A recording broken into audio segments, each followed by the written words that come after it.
Your brain is the only thing you have when you're going through depression, when you're going through hard times, when you're going through death, real life. You can't Google that, man. You're alone. You're alone. You may have a shrink you're going to. You may have a best friend you're going to. But there's 24 hours in the day where you're alone in this brain. And your brain is talking to you in all kinds of ways. And it wants to control you and pull you in these different pockets. If you can't control your own brain and your brain controls you, you got to tell your brain where you want to go and how you want to go and how you want to get there. You got to control it. If not, it's over. What existed for me was, okay, man, how am I going to make this work? And all I knew back then was hard work. The only way anything gets accomplished. That's all I heard back in those days. You got to work hard. You got to work hard. I'm not getting I can't get this paragraph. I can't remember what the f***'s in this paragraph to pass this test to get in the military. Read again.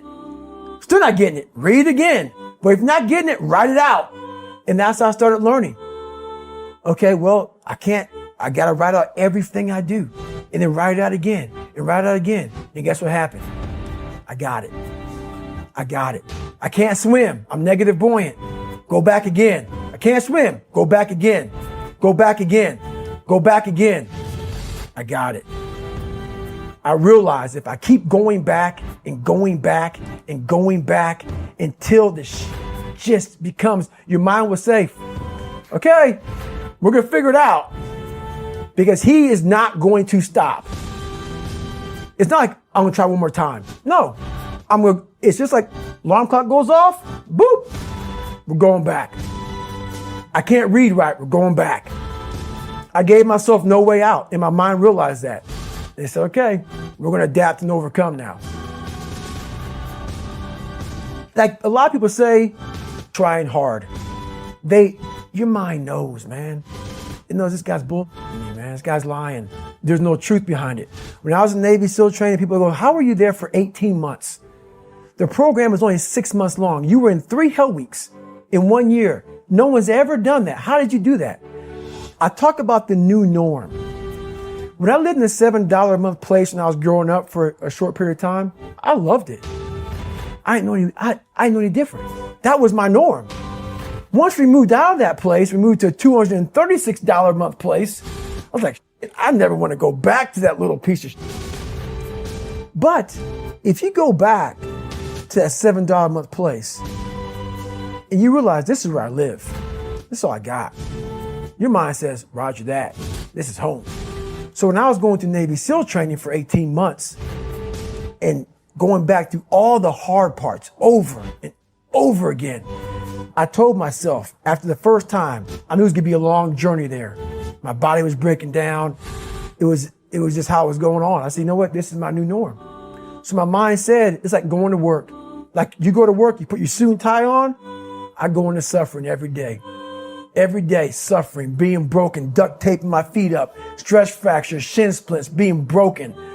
This is my new norm. And your mind says, if we're not broken, this ain't normal. We gotta be broken. So then your mind starts to get tougher and tougher and more callous. People go, how did you run on broken feet? Broken shins. My mind knew this is how we operate. We're in Navy SEAL training. This is what we are. I became hell. And that became my new norm. I gave myself no way out. There was nothing outside these walls of hell. Nothing. I love God, but for a short period of time, I became the devil because that was hell. I became the boss, the owner, the CEO of Navy SEAL training. That was my mindset. And that's how you get through things. You immerse yourself in wherever it is, and you become that. You become that and give yourself no way out.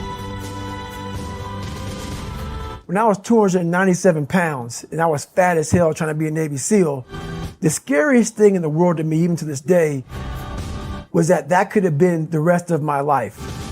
I thought then I was trying hard. That's the scariest thing in the world. I thought then, 297 pound, working for Ecolab, spraying for cockroaches, making $1,000 a month. I thought that was me at my 100% potential.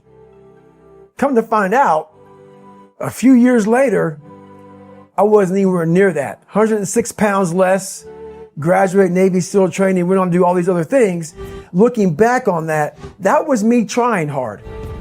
That's why people got to understand what is in us. We have no idea until we start trying hard. And I mean really trying hard, where you're obsessed with, hey, this is my new norm. My new norm is that, wow, this isn't always fun. It's not always meant to be fun. And that's when you know you're trying hard. People hear my story and think this guy's sadistic. I realized how the brain works. I figured out how the brain works. I'm a scared kid, and that's what gives me so much power. I had no foundation, and I built this off of just researching the mind. The feeling you get is basically invincibility. You realize that you can't do it all the time. When you need to do it, I know I can go to a place that I can live in. And when you know that you can run on broken legs and you can do certain things that a lot of people can do, but they're not willing to do, this power, this sympathetic nervous system of fight or flight, and you're fighting, it gives you this charge of energy of when you're sitting there at 3:30, 4 o'clock in the morning and you're duct taping your feet up because they're broken, and you're doing it by yourself, and you're going through arguably one of the hardest training in the world. And these guys, most of them are healthy, and you're going through it broken, and you're already at a disadvantage, but you're still there. You can feed into that and tap into that for a lot of power. But if you look at it, well, I'm broken, man. Like, I'm not gonna make it. But if you look at it as, man, I'm broken and I'm still here. And I'm fighting, and I'm gonna find a way to get through this because I have no other place to go. It gives you a lot of power. When things start to suck really, really bad, my brain and a lot of people's brain, they don't go to your dad beating you up. Your brain says, we gotta get the out of here. This is miserable. So anger goes away a lot of times when you're suffering because your brain just says, we gotta run. We gotta go. So that anger is not popping up saying, oh, I wanna show them. I wanna show those people. No, there has to be a much deeper. If I say deeper, it has to be down to mineral soil. It has to be down to that nice mineral soil where nothing can burn. You can't burn dirt. So it has to be down that low, that literally is something in you that's at the core of your soul. But you don't find it unless you spend a lot of time with what you want to be in life.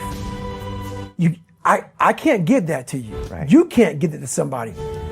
When you find your true passion in life, and my passion for me was like, oh, I want to be, I don't give Navy SEALs, Army, I don't give a shit. I want to serve my country. I want to be someone that I'm proud of. I want to look at myself in the mirror because I was so disappointed. That accountability mirror I talk about, I was so disappointed in what I saw every day. I wanted everybody to love David Goggins. And a lot of people did. I didn't love myself. But I knew a lot of us want to find peace first.